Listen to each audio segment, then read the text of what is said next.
On this edition of InCycle, a look into the evolution of timing with Tissot. This little device, which is allowing us to track every single rider of the race and at any given position, at any given time. So this is a big evolution. We're off to Germany for Le Tour de France Grand Départ. It's a special thing. There are not so many opportunities to have the biggest race starting in your own home country, and yeah, that makes it special for all of the German riders. But first, we talk to Arianna Fidanza.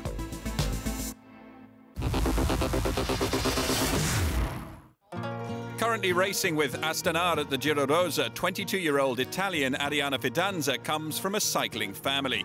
Not only is her father Giovanni a former pro, but he's also in his first season as the team's sports director. My dad was a professional rider. He won a stage at Tour de France and Giro d'Italia. He was a sprinter, and also me, I'm a sprinter. For me, it's important to have my dad near to me. He knows me very well, and for me, it's a help. He speaks in a crucial moment when it's important. My mom was also a sprinter, but he had a bad crash in Giro Rosa and then stopped to ride.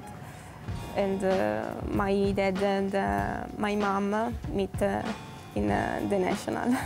Quando ero ancora dilettante ho conosciuto mia moglie Nadia, che anche lei correva in bicicletta, e lei è arrivata fino più o meno all'età di 20 anni, ha fatto anche lei una partecipazione al Giro d'Italia femminile e siamo stati anche in nazionale insieme, e da lì poi siamo andati avanti, siamo sposati nel 91, e diciamo che anche la famiglia di mia moglie è una famiglia cui è molto appassionata per il ciclismo, ha una grande passione per il ciclismo, e abbiamo portato avanti insomma questa passione insieme, e lei mi ha sempre sostenuto quando ero corridore e poi anche quando ho finito la carriera e ho cominciato come direttore sportivo. E nel frattempo, poi dopo, nel 95 è nata Arianna, che è la prima delle nostre 3 figlie. Mi vedeva come direttore sportivo, ma non come atleta, che avevo già finito la carriera. E poi dopo, grazie anche a lei, ho ricominciato anch'io a ritornare ad allenarmi quando riesco, quando posso. E così lei ha subito avuto una grande passione proprio per la bicicletta, gli è subito entrata dentro. E non pensavo che magari dopo un certo periodo magari smetteva o non continuava.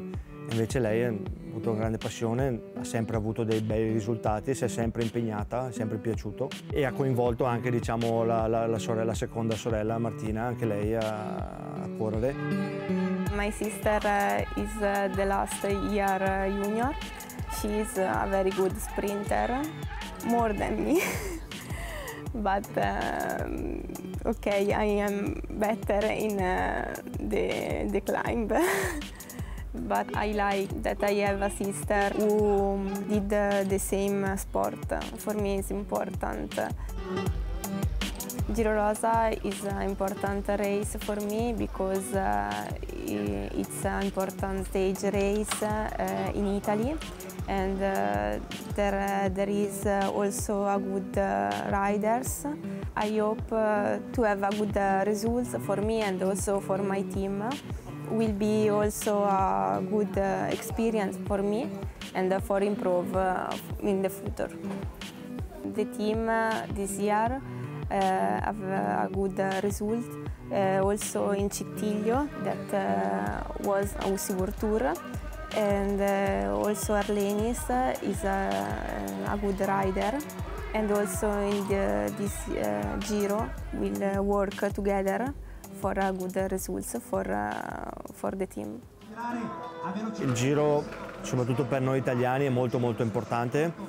E lo era quando ero corridore io, quando lo facevo come corridore, e lo è anche adesso, soprattutto anche per il femminile. Abbiamo sicuramente una buona squadra alla partenza, Io ho detto alle ragazze cerchiamo di fare il meglio di quello che possiamo fare, delle nostre possibilità, e non facciamo dei grandi sogni, ma non togliamoci neanche così l'opportunità di quello che possiamo avere. Nel senso, dobbiamo essere pronti a sfruttare tutte le varie situazioni, e io credo che se le cose vanno bene possiamo avere delle buoni risultati durante le tappe e forse anche in classifica generale. Because it's a UCI World Tour, it's an important race, and all the strong riders are here, but it's also a good opportunity to improve. For sure, I would like to win a stage. I know that will be difficult, but I try to do like my dad.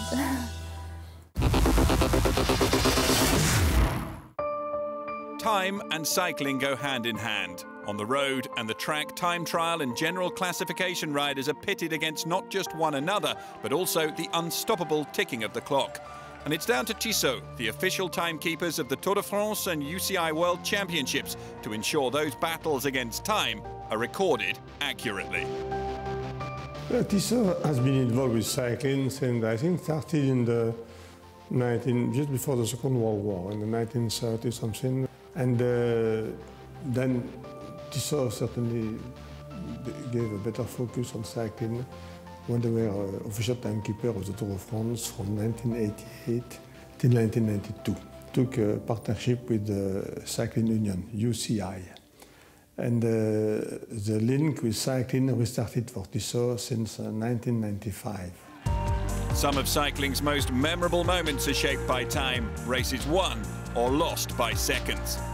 Precision is very important. And one day you also have to decide who wins. With second, you cannot make a mistake. You cannot restart the race. Huh? To make it the second time is not a movie. So the one on the other side that are measuring have to be really accurate, very professional. What I'm calling the magic triangle is made of the Swatch Group, obviously, and the brand within the Swatch Group, and Swiss Timing as a company developing timing technology for the athletes, for the sport. So you have this constellation which is quite unique in a sense that a brand will be visible on a sport, will be branded on a sport, and establishing a partnership with a federation, a body or an organizing committee, but always on a long-term vision.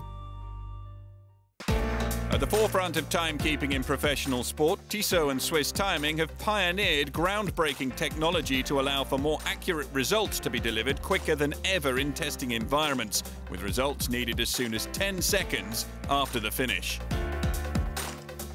Since we started to deliver timing technology for the UCI in 1995, there has been a lot of evolution, and one of the major milestones for me was in 2009 during the World Championship cycling road, where basically we were the first one which installed under the saddle of the rider this little device which is allowing us to track every single rider of the race and at any given position at any given time. So this is a big evolution of the technology Tissot is providing for cycling.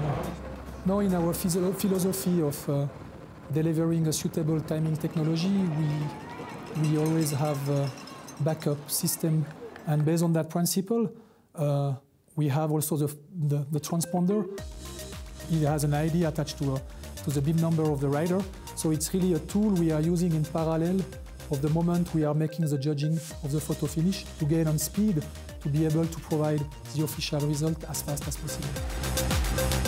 The big differences for the Tour de France and the World Champ, both of them are outdoors, so we need to have equipment which is able to support the constraint of an outdoor environment, so to support the heat, the cold, etc. So this is a challenge which is existing on both competitions.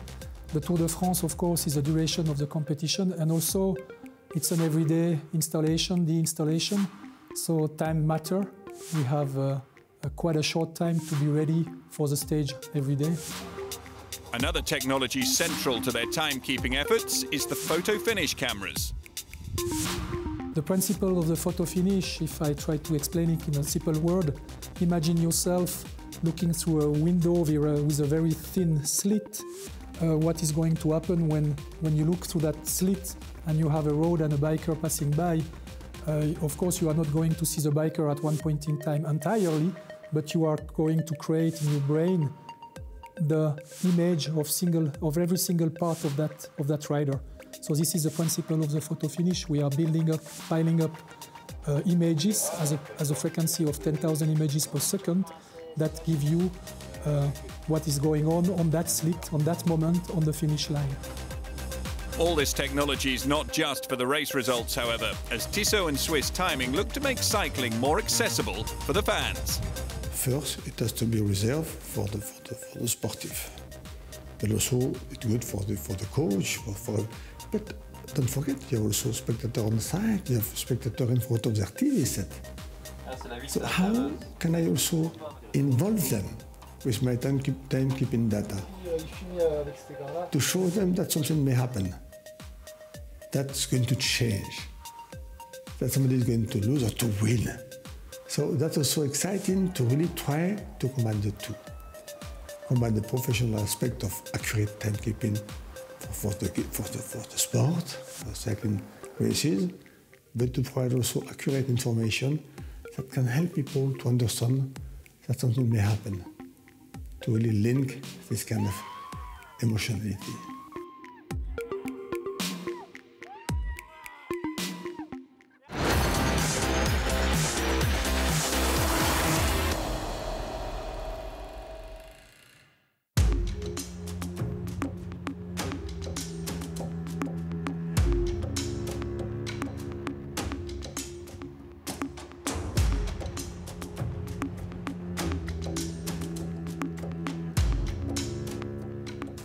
Viele Leute in Deutschland kennen nur die Tour de France, die wissen nicht, was Paris-Roubaix oder die Ronde van Vlaanderen ist.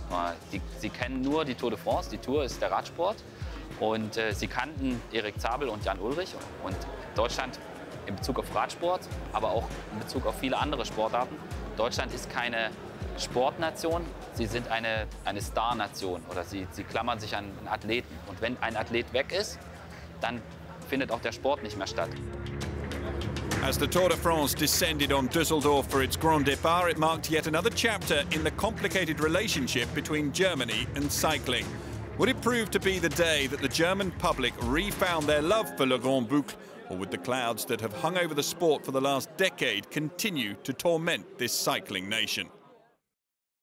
Ich glaube schon, dass der Grand Départ dem Radsport helfen wird, einfach um zu zeigen, dass man ein tolles, großes Fest feiern kann, dass Radsport etwas ist, was die Leute verbindet, dass man das gemeinsam machen kann.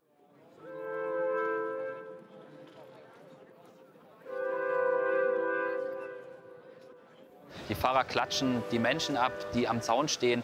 Es ist nicht so distanziert wie beispielsweise im Fußball, wo man die Fußballer mal vom Weiten sieht. Radsport ist sehr nah dran. Und ich glaube, dass die Menschen, wenn sie das sehen, dass das ganz normale Jungs sind, die total sympathisch und locker sind und keine Starallüren haben und das auch genießen.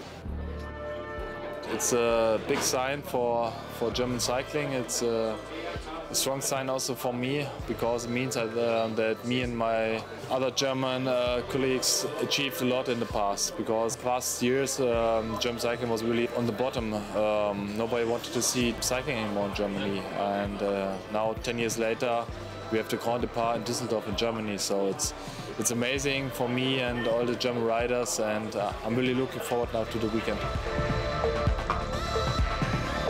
It's a special thing. There are not so many opportunities to have the biggest race starting in your own home country, and yeah, that makes it special for all of the German riders for sure. And for myself, it's 35 minutes drive from where I live at the moment. So yeah, I'm really looking forward.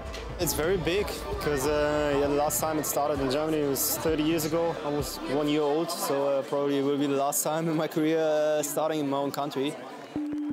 Among all the smiling faces, the flags and the dignitaries, there was one figure conspicuous by his absence. Once the icon, and for some, the reason why they were in Dusseldorf at all. He was was my idol when I was 12. I really enjoyed him winning the Tour de France, and so it was, of course, getting to know step by step that it wasn't a clean victory. Yeah, it was like a little bit of my childhood died.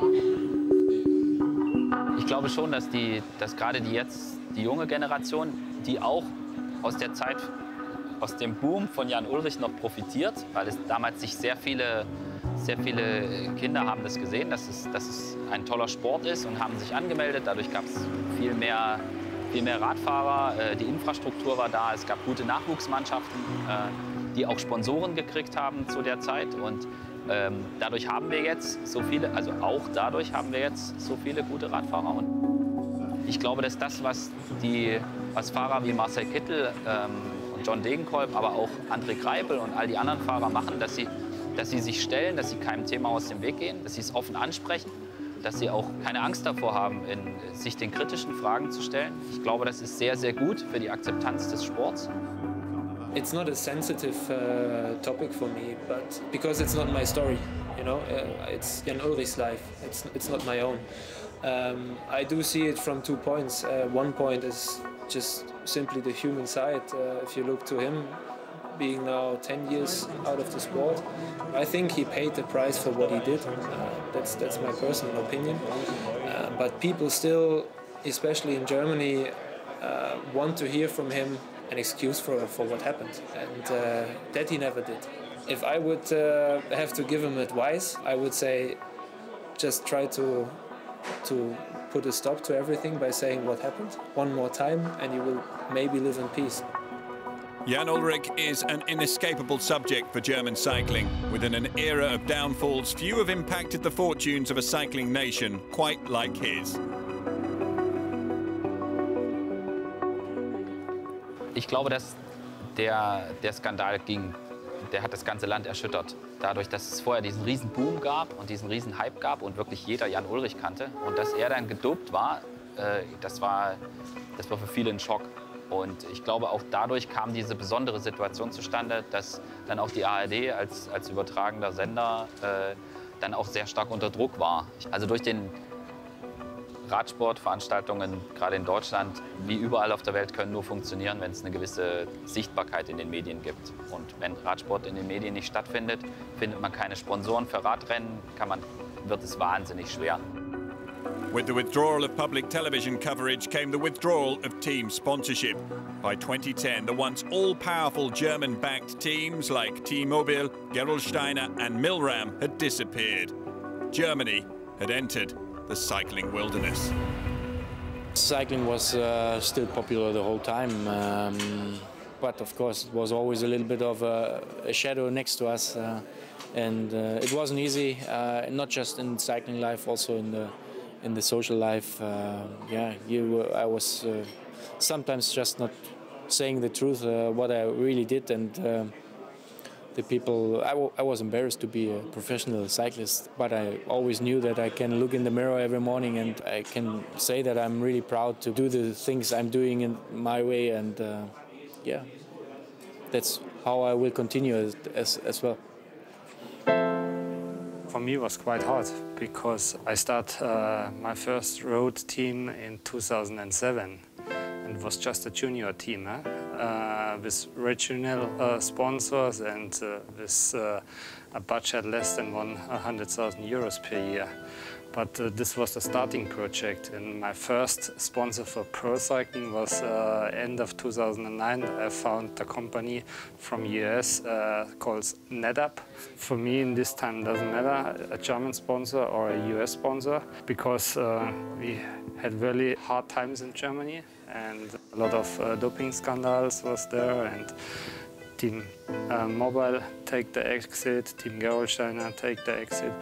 So I was alone with my team. It was in 2014, the first time in the Tour de France, and it was huge for us, and we performed well.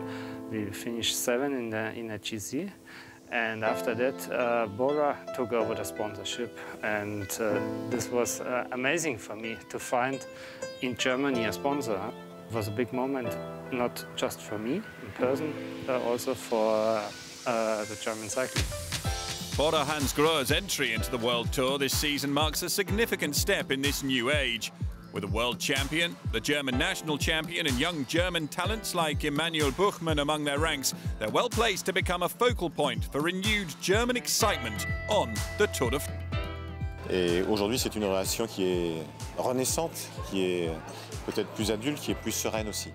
Mais entre l'Allemagne et le vélo, entre l'Allemagne et le Tour, on a absolument tout connu. Et là, dans la foulée de champions qui gagnent à nouveau, en tout cas des étapes, des courses, les sprinteurs, Marcel Kittel, André Greipel, John Degenkolb, les rouleurs comme Tony Martin, d'autres coureurs comme Simon Geschke, les Allemands ont reconstruit petit à petit cette relation avec le vélo et donc avec le Tour. My goal was never to be in the middle of any media interest, but my goal was to try to as successful as possible in my sport, and that fell into a time where German cycling struggled, and I'm very happy and very proud to contribute to the fact that that I could also help with my victories together with my team to bring the interest back to German cycling, to German cyclists, just to cycling in general, and also to the fact that we have now the Conti Bar in Germany. Ich glaube jetzt nicht, dass es dazu führen wird, dass Deutschland wieder einen Radsportboom erlebt, wie man ihn gehabt hat. Das glaube ich nicht. Aber ich glaube schon, dass es dem Sport hilft, wieder als das wahrgenommen zu werden, was es ist. Ein großes Sportereignis und ein Riesenevent und etwas durchaus Schönes. Und ich glaube auch, dass die Leute jetzt nicht mehr blind reinlaufen und glauben, alles wird nirgendwo betrogen und alles muss bunt sein. Ich glaube, man geht da jetzt schon etwas klarer mit um. Aber ich glaube schon, dass es einen positiven Effekt haben wird.